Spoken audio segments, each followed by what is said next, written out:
এই যে গরম, এই গরমের মধ্যে যদি তোমাকে 40 থেকে 45 মিনিট প্ল্যাটফর্মে বসে থাকতে হয় তাহলে কেমন লাগে বলো তো। হ্যাঁ, সেটাই হয়েছে আজকে আমার সাথে। আজকে যাচ্ছিলাম কাটোয়া যেতে যেতে আমাদের প্রথম ট্রেনটা মিস হয়ে যাওয়ায় আর একটা ট্রেনের জন্য আমরা প্ল্যাটফর্মে বসেছিলাম।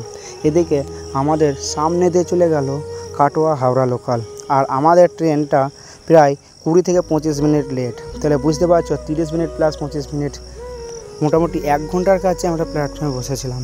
এই গরমে প্ল্যাটফর্মে বসাটা যে কতটা কষ্টের যারা বসে থেকেছে তারাই জানে। সবাই অপেক্ষায় আছে কখন ট্রেন ঢুকবে।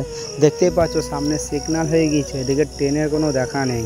আর এই গরমের মধ্যে 2 নম্বর প্ল্যাটফর্মে সেই লড়বড়ে পাখা, কোনো গায়ে হাওয়াই লাগে না। আর এদিকে দেখতে দেখতেই আমাদের ট্রেনের মুখটা দেখা যাচ্ছে প্ল্যাটফর্ম থেকে, এবং ট্রেনটা দেখার পরেই একটা অনুভূতি আলাদা রকম হয়।